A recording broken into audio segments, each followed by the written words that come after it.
Aunt Linda. How great to hear from you. It's been a long time. You know Annie has gone back to work? Yep, she's selling real estate. Matter of fact, she's showing a house right now. So I'm helping with the shopping nowadays, even learning to cook. Say, this is costing you money. We've been talking a long time. You don't mind? Well, let me tell you about Edgar's stamp collecting merit badge. So this is how you help out the wife, huh? This is a fine mess. No big thing. I'll just rewrap the hamburger and put it in the freezer. It was only out a few minutes. A few minutes? It was more like a few hours. I'll bet you didn't know that harmful bacteria in meat like that hamburger can double in 20 minutes. Whoa! I must have a whole herd of bacteria in there by now. If you cook that and eat it, your whole family could get sick. You've got to remember to keep hot foods hot and cold foods cold.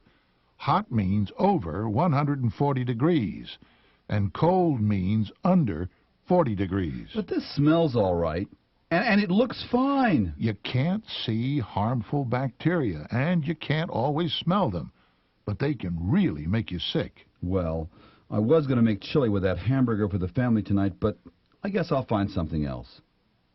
I'll just bake this chicken. That's simple enough for a newcomer like me.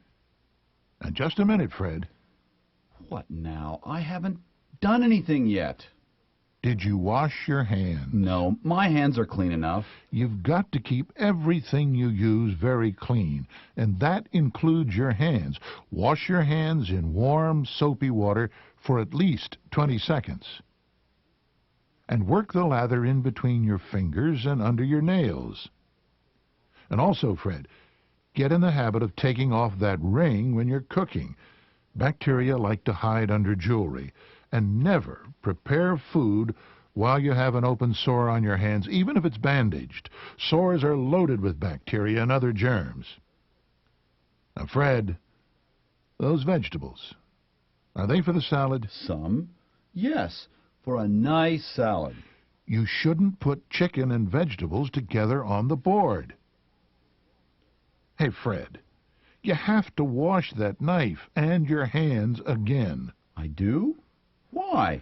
Because bacteria from the chicken may be on your hands, on the cutting board, and on that knife. You have to clean all three of them. Otherwise, the bacteria can get into your salad and... I know, and make your family sick. That's right, Fred.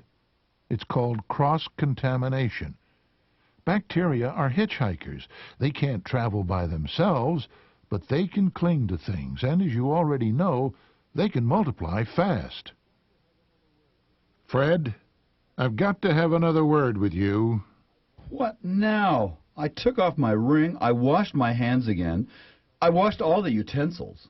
You've got to cover that salad if you put it in the refrigerator. Other food can leak from above and cause another form of cross-contamination.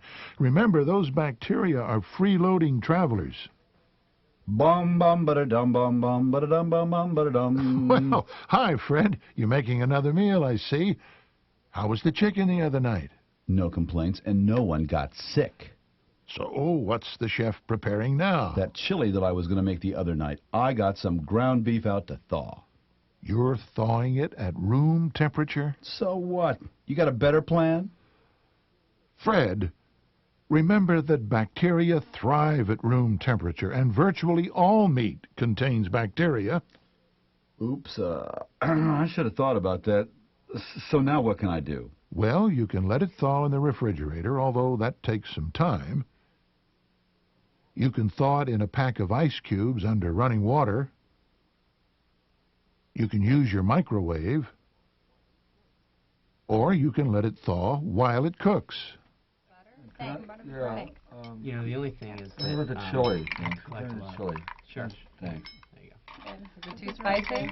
No, it's just right. I did it myself, you know. No. I'm Should be pretty I'm good. very, very impressed. Well, can I eat out tonight, Impressed Mom? too.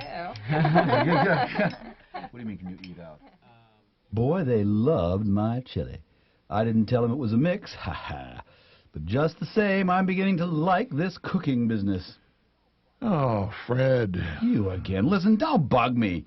I'm getting good at this stuff, and nobody's getting sick.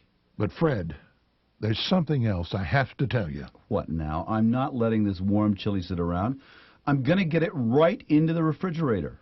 Yes, you've got the right idea, but the wrong method, Fred. How's that?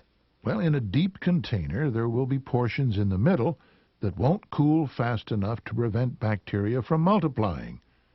Use a shallow container or several small containers when you put such hot foods into the refrigerator or freezer. Well, that makes sense. You're getting the idea, Fred. You're going to save your family many a stomachache, or worse. We gourmet cooks need to know the food safety rules as well